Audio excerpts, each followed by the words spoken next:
Now, students, we have already completed our first chapter, that was the Mesopotamian civilization.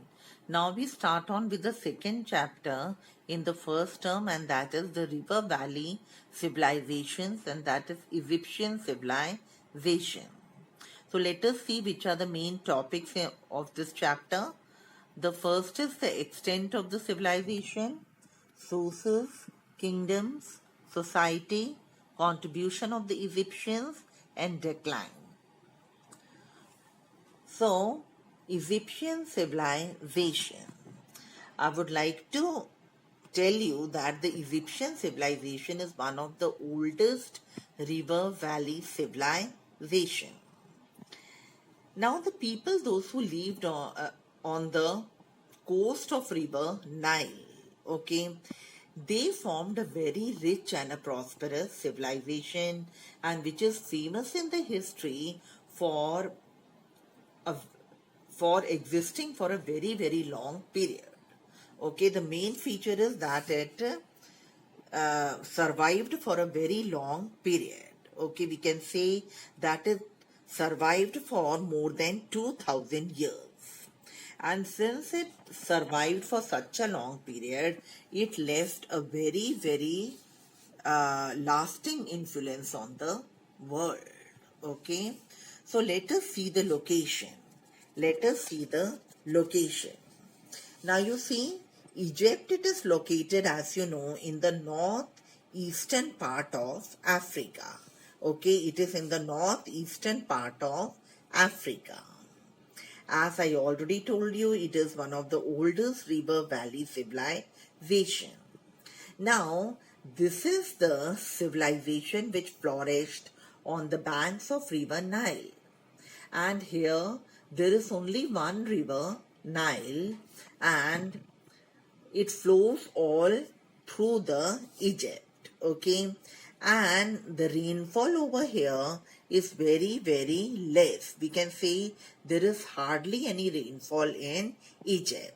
That is the reason Egypt, it survives only because of river Nile, and that is the reason Egypt is also called the gift of the Nile, because without river Nile, Egypt would have been a large barren land. Okay, so it is only because of river Nile Egypt has survived, and that is the reason it is known as the gift of the Nile. Okay, now we come on to the next topic, and that is sources. Now, students, we come to the next topic, and that is sources. Okay, the historians, whatever the information they are having regarding the Egyptian civilization, that is based on two things. Which are the two things? They are inscriptions and official documents.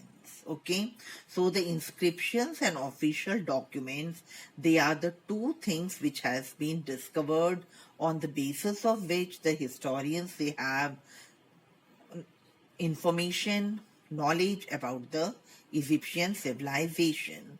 These are the documents which are still preserved by them.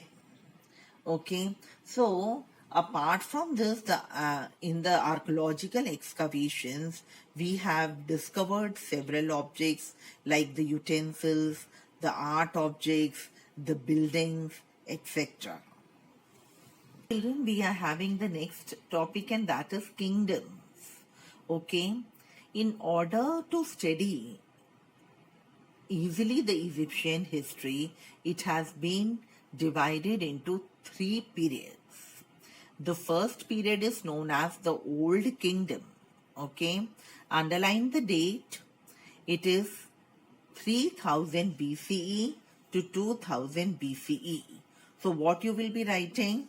The Old Kingdom. The event will be the Old Kingdom. Now you see, the Old Kingdom, it is also known as the period of pyramids. Okay, it is also known as the period of pyramids. Now the next date is the Middle Kingdom. Okay, underline the date. 2000 BCE to 1750 BCE. Okay, what event you will write here? The Middle Kingdom. Okay, this was the period during which the trade expanded.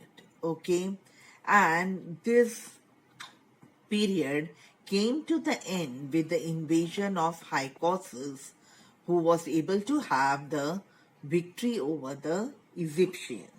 Okay, now the third one is the New Kingdom.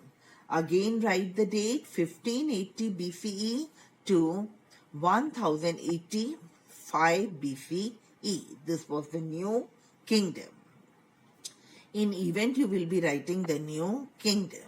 Okay, this was the period which lasted for about 5 centuries. And then after a long battle, the Egyptian kings again they were able to have the victory over the lost territories or the kingdoms. Okay, this was the period which saw the heights of the Egyptian rulers and the beauty and size and the power of their kingdom. Now the next topic is enrich your knowledge. Okay. Now, as I had already told you that the historian Herodotus called Egypt the gift of the Nile. Now, as we already know that in Egypt there is only one important river, and that is River Nile. The River Nile flooded annually. Annually it used to be flooded, and whenever the water used to recede, it left behind a very rich deposit of alluvium oil, soil. So whenever the water used to reside, it left behind a rich deposit of alluvial soil, making the bank very, very fertile. Okay, and this fertile land, it proved to be a boon for the Egyptian farmers. Okay, so the Egyptians, they also built a very wide network of dams, dikes, canals, etc., and which served the purpose of irrigation. Apart from this, Nile River also served as a means of promoting trade and commerce. Now the next topic is society. The Egyptian society was divided into 3 distinct classes. Okay, now the ruler, king, he was known as the pharaoh. So the pharaoh, he had unlimited powers. Okay, he was very, very powerful, and he was also the political and religious head of the people. So the ruler, he was known as pharaoh. Okay, and he used to be considered as God's representative on the earth. Okay, even in the temples also, his statues, they were installed. People, they used to worship him as God. Now the other people who were the part of the first class, they were the higher clergy. Clergy means the people, those who used to perform the religious duties. Okay, then the rich landowners and the government official. These all people, they were a part of the first class. The rich people, they lived a very, very luxurious life. Their houses was very, very big, and they were having the palatial houses, okay, which was very big, and it was decorated also very, very beautifully. These people, the rich people, those who belong to the first class, along with the pharaoh, they used to lead a very, very comfortable life, and all their work used to be done by their servants. Okay, these were the people, those who used to wear precious jewelry, and they also wore costly clothes. Okay, now let us see about the middle class. Okay, now let us see who were the people who were the part of the middle class. They were the rich merchants, traders, skilled artisans, jewelers, teachers, doctors, and writers. Okay, these all people, they were a part of the middle class. Okay, now the majority of the Egyptians, they belong to the lowest class. Okay, and most of them, they were peasants. Other than this, even the slaves were also a part of the lowest rung of the social ladder. And the majority of these slaves, they were the prisoners of war. Now, the women, they were also respected. Okay. Now, family, it was patriarchal. Okay, it was patriarchal, and patriarchal means like the head of the family or the family, it was controlled by the male person. Okay, but in this also it was made sure that the rights of each and every member was protected. Okay, now the rich women, they used to lead a very luxurious life. Okay, luxurious means a very comfortable life. Okay, but the women who belong to the poor families, they used to work very hard. Okay, now in the Egyptian society, common people, they led a very difficult life.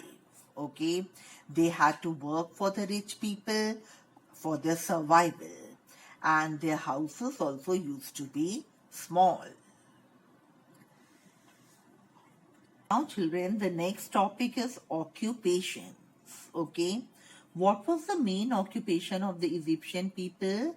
It was agriculture. So agriculture was the main occupation of the Egyptian.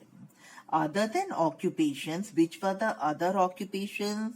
They were manufacture of weapons, furniture, jewelry, perfume, glassware, and pottery. Okay. Other than all this, trading was also very important. Both the internal and the foreign trade, they were carried on. Okay. Now the internal trade, it was carried on by road, and the foreign trade was carried by sea. Okay. Now wheat and linen. Okay. Linen means what? It was a cloth which was made from flax. It was sent to Europe and Asia. And from Europe and Asia, they used to bring timber and weapon. Okay. The next topic is family life. Okay. As we have already read that the society was patriarchal. Okay, it was patriarchal. It means that the head of the family was the male member or the father. Father was the head of the family. But in spite this, women, they were also given freedom. They were respected also, and they also enjoyed many rights. Sometimes they would also inherit the property, and sometimes they also took the reins of power in their hand, or they also served as rulers. For example, we already know about Cleopatra. As we all know about Cleopatra, who was known for her beauty and intelligence. Other than this, the children, they were also given freedom, and they also had many opportunities for enjoyment. The girls, they helped in the household work. So let us see what was the main diet of the Egyptian. The main diet of the Egyptian was wheat and bread. Other than wheat and bread, they also used to eat fruits, vegetables, dairy products, and meat.